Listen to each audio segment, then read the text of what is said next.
Bank of America, BofA.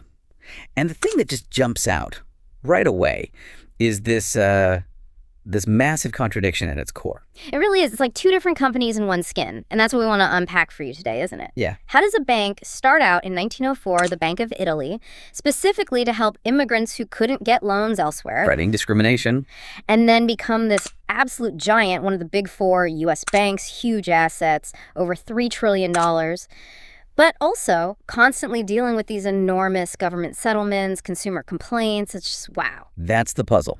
We're going to trace that journey from, Giannini's in San Francisco, that almost heroic start, through the big, messy, crisis-era mergers, countrywide Merrill Lynch, which were huge. Fine moments. And the legal headaches that came with them.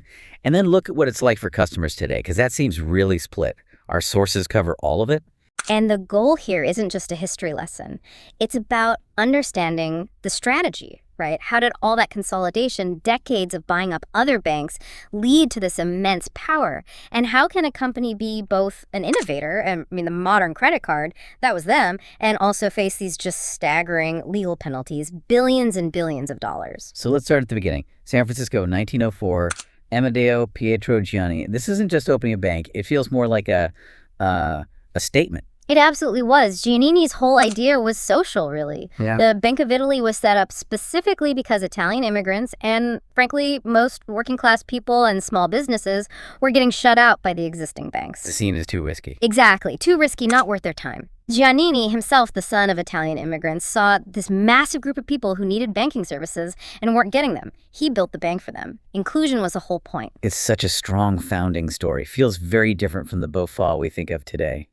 And you mentioned lineage, and goes back even further than 1904, doesn't it? Some part of the company. Yeah. Well, yeah, technically. If you trace back all the different banks that eventually merged together over 2 centuries, the oldest piece comes from the Massachusetts Bank, chartered way back in 1784, the second bank chartered in the U.S. Wow. But that's more about the complexity of mergers, the spirit of BofA, the initial DNA, that really comes from Giannini and the Bank of Italy, that focus on community, rapid growth. And that spirit got forged in fire. Almost literally, right? The 1906 San Francisco earthquake. Oh, yeah. That event basically cemented the legend. Huge earthquake, devastating fires afterwards.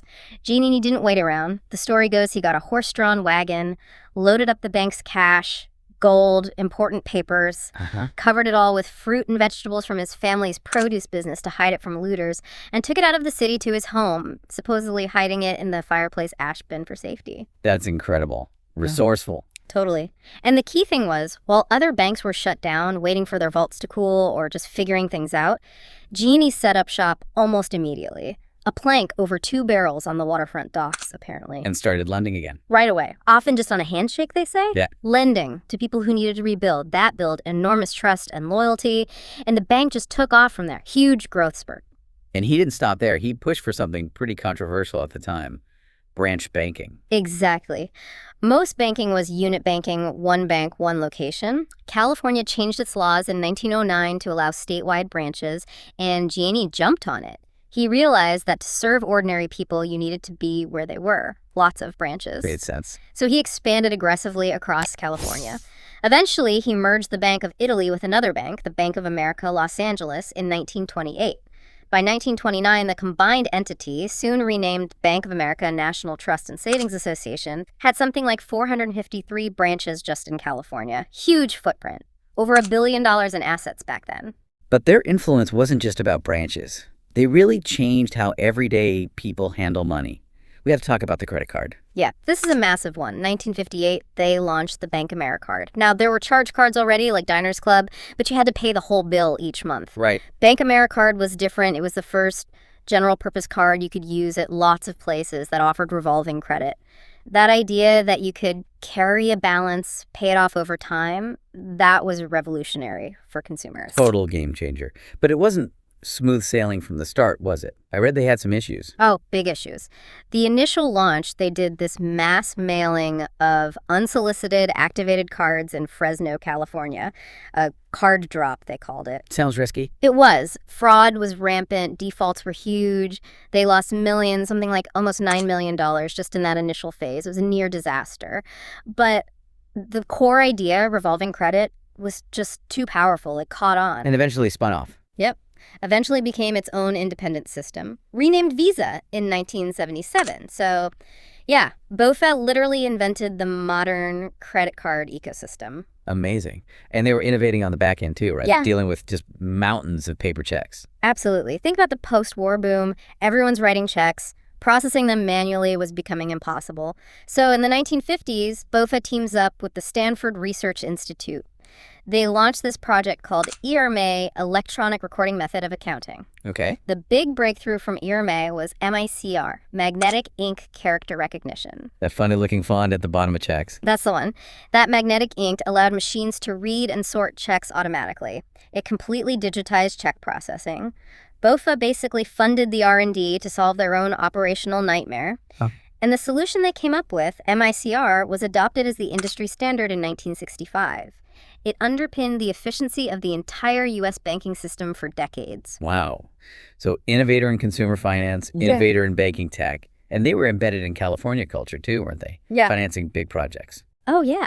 They were the California bank. They helped finance the construction of the Golden Gate Bridge, which started in '33. Huge infrastructure project. And they were big in early Hollywood. Provided crucial funding for Walt Disney's Snow White, a huge gamble at the time, and classics like It's a Wonderful Life. They were literally banking the California dream, both the physical and the cultural parts. Okay, so Giannini builds this California powerhouse. But getting outside California, becoming a national giant, that was blocked for a long time, right? By regulations? Yeah, absolutely. Post-war, there was a lot of concern about banks getting too big, too powerful nationally. The Clayton Antitrust Act was a key tool. In 1953, regulators actually forced Giannini's big holding company, Transamerica Corporation, to split off from Bank of America. Oh, okay. And even more importantly, federal laws at the time basically prohibited banks from operating branches across state lines. That was a huge hurdle. So BofA had to spin off the few domestic banks it had outside California into a totally separate company. That company eventually became First Interstate Bancorp. So BofA was kind of stuck in California for what, like 30 years? Pretty much, yeah. It wasn't until the banking regulations started changing in the 1980s, gradually allowing interstate banking, that they could really start expanding nationally again. And that's when the acquisition strategy really kicked into high gear. What were the first big moves? First big one outside California was acquiring First Corporation up in Seattle, 1983. Then a really major one in 1992. They bought Security Pacific Corporation. That was, at the time, the largest bank acquisition in history. They were making up for lost time. But it wasn't all smooth sailing for BofA itself during that period, was it? I remember reading about some major problems in the mid-'80s. That's a really important wrinkle. While they were trying to grow, BofA got absolutely hammered by bad loans, particularly loans made to developing countries, especially in Latin America. They booked huge losses in '86, '87. How bad was it? Bad enough that their stock price collapsed. And that made them vulnerable. Suddenly, they were a takeover target. And who tried to take him over? First Interstate Bancorp. The very company that had been spun off from BofA decades earlier because of regulation. Now they were trying to buy the weakened parent. Wow. So BofA had to fight for survival. They did. Management had to scramble. They started selling off assets pretty aggressively to shore up the balance sheet and fend off the takeover bid. They sold off their brokerage arm, Charles Schwab. And they sold their Italian bank subsidiary, Bank of America in Italy, to Deutsche Bank. It was a painful period of shrinking, but it probably saved them and set the stage for the next really big move.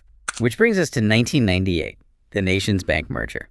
This is the deal that creates the Bank of America we know today, right? Absolutely pivotal. This is where the modern corporation really takes shape. And the dynamics are fascinating. The buyer was NationsBank, based in Charlotte, North Carolina. NationsBank itself was this huge entity built up through tons of mergers in the Southeast, driven by its CEO, Hugh McCall. A real empire builder. Totally. And they bought Bank America, notice, the slight name change back then, which was actually struggling a bit. It had taken losses in the 1998 Russian financial crisis. NationsBank paid $62 billion. Okay, so NationsBank buys Bank America, but the combined company is called Bank of America. How did that work? Who was legally in charge? This is the clever part. Legally, NationsBank was the surviving entity.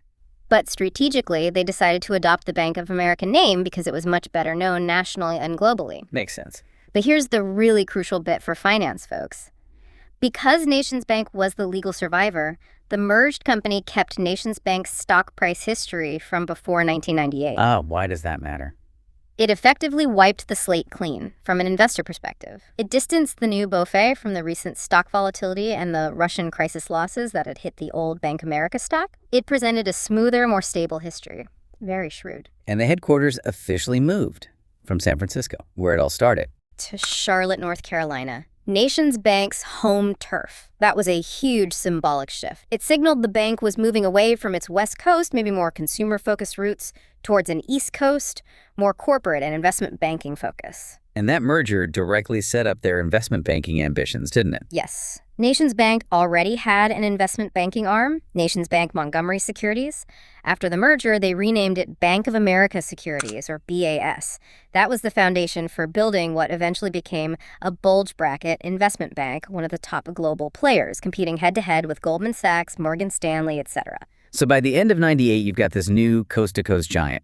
What were the numbers? Something like $570 billion in assets. Around that, yeah. And close to 5,000 branches across 22 states. They were absolutely poised to be a dominant force in the 21st century. Okay, so BofA enters the 2000s as this newly formed giant. Mm-hmm. Ken Lewis takes over from Hugh McColl as CEO in 2001. Right. And then comes the lead up to the 2008 financial crisis. They went on another buying spree, didn't they? They really did. It felt almost like they were trying to get even bigger, maybe diversify before the storm hit, although maybe they didn't see the full scale of it coming. But yeah, several huge deals. Where were the key ones? 2004, they bought Fleet Boston Financial for $47 billion.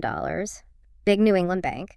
2005, they snapped up the credit card giant MBNA for $35 billion. That massively boosted their credit card business. And then in 2007, just as things were starting to get shaky, they bought LaSalle Bank Corporation for $21 billion.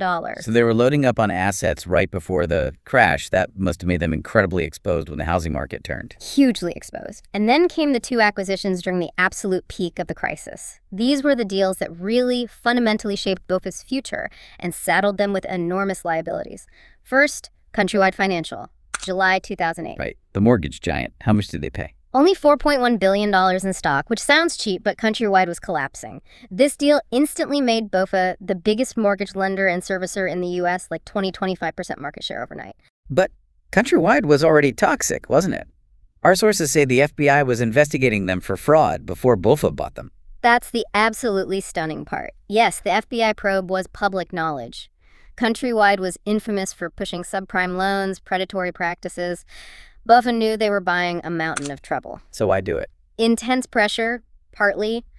And maybe they thought they could manage the fallout, contain the losses. The deal was structured, apparently, to keep Countrywide legally separate for a while. Bankruptcy remote was the term. Trying to build a firewall. Trying to buy time, essentially. Keep the Countrywide poison from immediately infecting the main BofA balance sheet. It didn't really work out that way in the long run, obviously. The liabilities are just too vast. And then, just a couple of months later, September 2008, Lehman Brothers fails. Mm-hmm. And BofA steps in to buy Merrill Lynch. Yeah, this was even more dramatic. Merrill Lynch was literally on the brink of collapse, days, maybe hours away from failing like Lehman. The government was desperate to prevent another catastrophic failure that could bring down the whole system. So they basically brokered a deal. Absolutely. Federal regulators, particularly Treasury Secretary Hank Paulson and Fed Chair Ben Bernanke, heavily pressured Ken Lewis and BofA to acquire Merrill Lynch over one frantic weekend. BofA paid $50 billion, all in stock. It was framed as saving Merrill and maybe saving the financial system. But Merrill Lynch also came with its own huge hidden problems, didn't it? Massive problems. Just a few months after the deal closed, BofA had to reveal that Merrill had suffered enormous, previously undisclosed losses in the fourth quarter of 2008, something like $21.5 billion. $21 billion. That's staggering. It was. It blew a huge hole in BofA's capital and immediately raised questions about whether BofA itself could survive absorbing Merrill. And Ken Lewis later testified about the pressure he was under, right? That he actually wanted to back out of the Merrill deal. He did. He testified that once the scale of Merrill's losses became clear in December 2008, he tried to use a clause in the agreement to potentially walk away. But federal officials essentially told him no way. What did they say? According to Lewis, and internal emails that came out later, regulators basically threatened him. They said if BofA backed out of the deal, Lewis and the entire board of directors would be fired, and the government would withhold crucial bailout funds. Wow. So it wasn't really a choice at that point. Not really. It was presented as take Merrill or we take you down. It was forced consolidation, pure and simple, justified by systemic risk. And because of these acquisitions and the overall crisis, BofA needed a massive government bailout itself, the TARP funds. Yes. They got $25 billion from the Troubled Asset Relief Program in late 2008. Then, because of the unexpected Merrill losses, they needed another $20 billion in early 2009. So $45 billion in direct capital injection. Plus guarantees. Plus huge government guarantees backing for potentially $118 billion in losses, primarily linked to the Merrill Lynch assets. It was an enormous lifeline. Did they pay it back? To their credit, yes. They repaid the full $45 billion of TARP money, plus interest, by December 2009. They used excess cash they had on hand and issued some special securities. Getting out from under TARP quickly was a major priority for them, for PR reasons, if nothing else. But the controversies didn't end there. There was that whole issue with Merrill Lynch bonuses being paid out right before the deal closed. Oh yeah, the bonus scandal. That really stuck in the public's craw. The SEC sued BofA because they hadn't told their own shareholders, who had to vote on the Merrill deal, that Merrill was planning to pay out up to $5.8 billion in bonuses just before the acquisition finalized. Seemed like a pretty material omission. You'd think so. The case ended up before Judge Jed Rakoff in New York, who became famous during the crisis for being really skeptical of these kinds of corporate settlements. What was his issue with it? He initially refused to approve the first settlement proposal, which was only $33 million. He famously asked why the penalty was being paid by the company, meaning the shareholders, who were the ones allegedly deceived, rather than the managers who might have been responsible for the lack of disclosure. Good question. He called it fundamentally unfair. He eventually, reluctantly, approved a revised settlement for $150 million in 2010, but he wrote a scathing opinion calling it half-baked justice at best. It really highlighted the lack of individual accountability for executives after the crisis.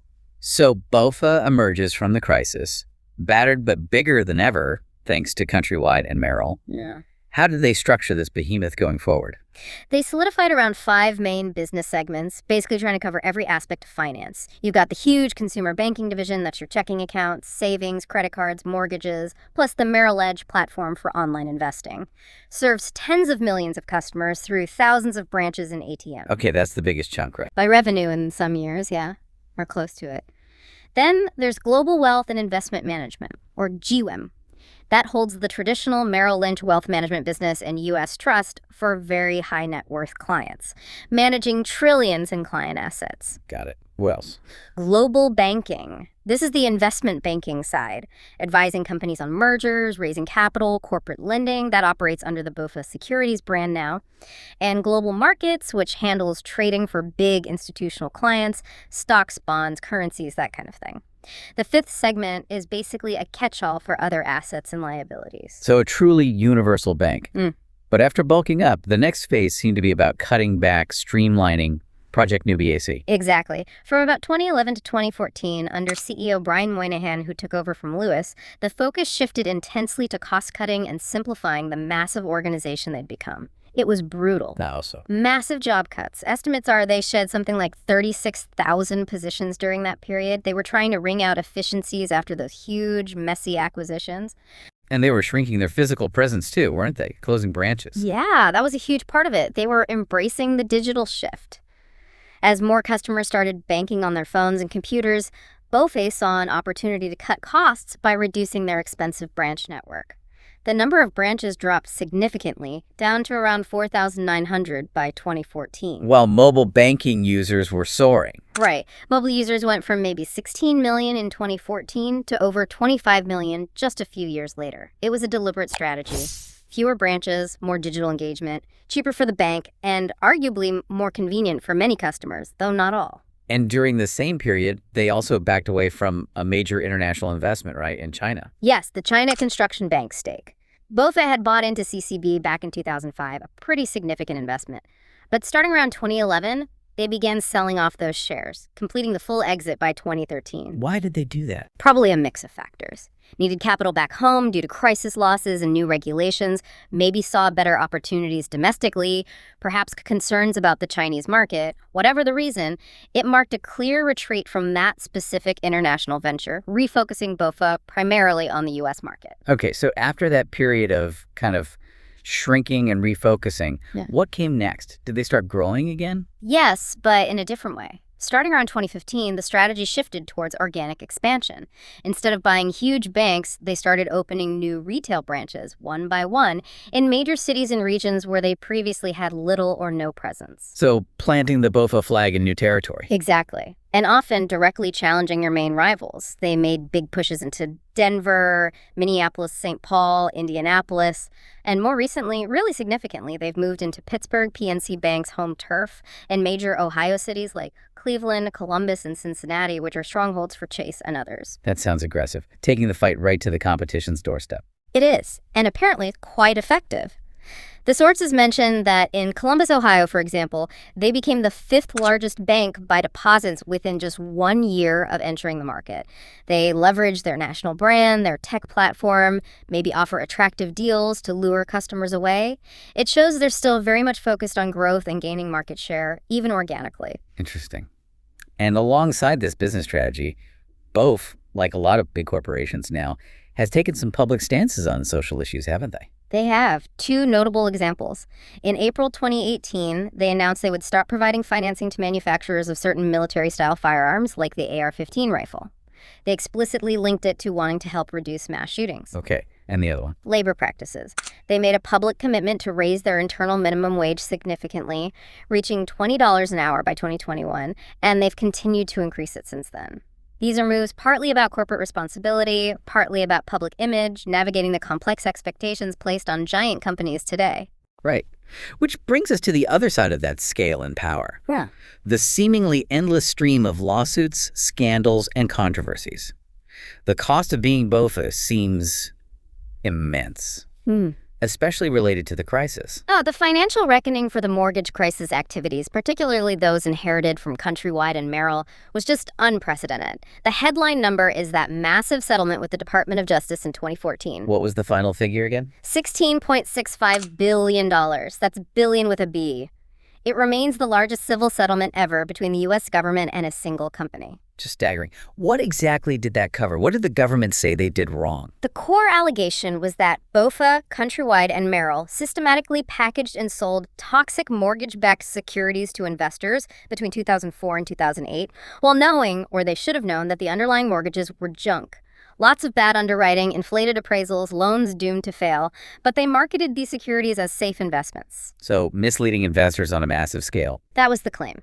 The settlement broke down into roughly $9.65 billion in penalties and about $7 billion earmarked for consumer relief. Things like helping homeowners with mortgage modifications or principal reductions on those bad loans. And that wasn't the only massive mortgage penalty, was it? Not by a long shot. There was a $335 million settlement specifically over Countrywide's discriminatory lending practices allegations. They steered Black and Latino borrowers into higher-cost, subprime loans even when they qualified for better rates.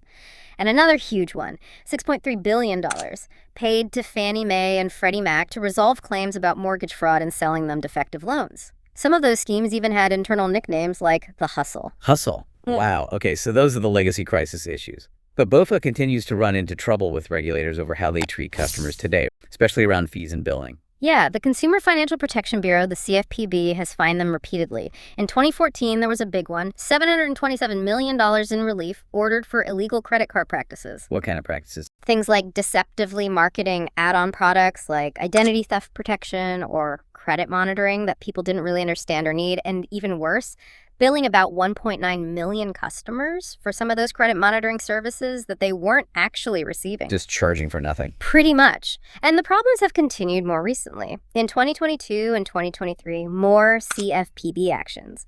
A $10 million fine for improperly freezing accounts and charging garnishment fees based on out-of-state court orders. Okay. And then a really big one just recently, a combined $250 million in fines and consumer refunds. This covered several things. Illegally double-dipping on insufficient funds, NSF fees, sometimes charging multiple fees for the same declined transaction. Ouch. Withholding promised cash back or points rewards on credit cards, and maybe most disturbingly, evidence that employees were opening credit card accounts or adding features to existing accounts without customer knowledge or permission, likely to meet sales goals. That sounds like the Wells Fargo fake account scandal all over again. Echoes of it, certainly. Shows the persistent pressure within large banks that can lead to these kinds of consumer abuses, even after massive fines for previous behavior. Beyond the regulatory fines, there have been some really high-profile, kind of specific incidents too, haven't there? Things that generate bad headlines. Definitely. There was the whole WikiLeaks thing back in 2010. After WikiLeaks threatened to release damaging internal documents from a major U.S. bank, widely assumed to be BofA, the bank cut off payment processing for donations to WikiLeaks. Okay, defensive move. But then it came out that BofA had also proactively bought up hundreds of negative domain names, website addresses like brianmoynihansucks.com, bankofamericaBlows.com, things like that, apparently to prevent critics from using them. Seriously, that seems paranoid. It struck many people that way, yeah. Oh. Showed a real sensitivity to negative PR. Then there was that incredibly embarrassing incident in 2022 with the filmmaker Ryan Coogler. Oh, the Black Panther director. What happened there? He went into a BofA branch in Atlanta to withdraw a large amount of cash, over $10,000. He reportedly handed the teller a withdrawal slip with a note written on the back asking for discretion, presumably because it was a lot of cash. Okay, seems reasonable. The teller misinterpreted the situation entirely, thought it was a robbery attempt because of the note and the amount, triggered a silent alarm. Police arrived, detained Coogler, even handcuffed him briefly until they sorted it out. Oh my God, that's awful and terrible PR. A complete PR nightmare. It highlighted potential issues with teller training, racial profiling, and just the sheer dysfunction that can happen in such a huge system when trying to balance security with customer service. And internally, there have been really tragic stories related to work conditions, especially in investment banking. Yes, sadly. There have been at least 2 high-profile deaths of young employees, an intern in London back in 2013, and an investment banking associate, an Army vet in New York just recently in 2024. While the causes of death can be complex, both incidents sparked intense debate about the brutal working hours endemic in that industry. We're talking 100-hour weeks, right? Routinely, yeah. And reports surfaced alleging that some managers actively encourage junior staff not to report all their hours, to stay under official or unofficial caps, creating immense pressure. These tragedies forced BofA and competitors like Goldman Sachs, who subsequently capped intern hours, to re-examine their work policies, at least publicly. Finally, in this long list of controversies, we need to talk about the debanking issue. This has become really politically charged recently. It really has. This involves accusations that BofA and other big banks, too, have been closing customer accounts, sometimes individuals, sometimes organizations, based on their political or religious views, rather than just financial risk. What's a specific allegation? How would that work? The claim is that banks use vague clauses in their terms of service, often related to reputational risk, as a pretext to shut down accounts belonging to groups or individuals they disagree with ideologically, particularly conservative or religious organizations. Is there evidence of this? You mentioned a Christian charity. There was a well-publicized case involving a Tennessee-based Christian charity focused on Uganda. Their accounts were closed by BofA. The charity claimed it was due to their religious nature. BofA later stated the closure was due to the charity's relationship with a third-party debt collector operating in Uganda, framing it as standard risk management. So conflicting narratives. Exactly. But activists and politicians, including figures like former President Trump and researchers like Jerry Boyer, seized on these incidents.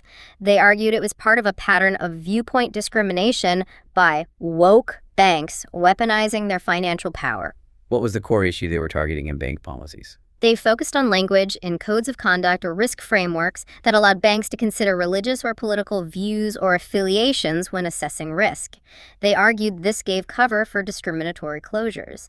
The pressure campaign was significant. It even led to a shareholder proposal at JP Morgan Chase, which prompted Chase to change its policy language. In BofA, did they change their policy? Initially, they resisted. They were described as the lone holdout among the big banks on changing this specific language. But the pressure, both political and from stakeholder groups, continued to build. So what happened? In early 2025, BofA finally amended its official code of conduct. They added explicit language stating that discrimination based on religious viewpoint is prohibited, and importantly, that religious views are not a factor in any account closing decision. A clear policy shift, then. A very clear shift, yes. They acknowledged getting thoughtful input, suggesting that the external campaign directly led to this clarification. It shows how public and political pressure can still force changes, even at massive institutions on these sensitive issues.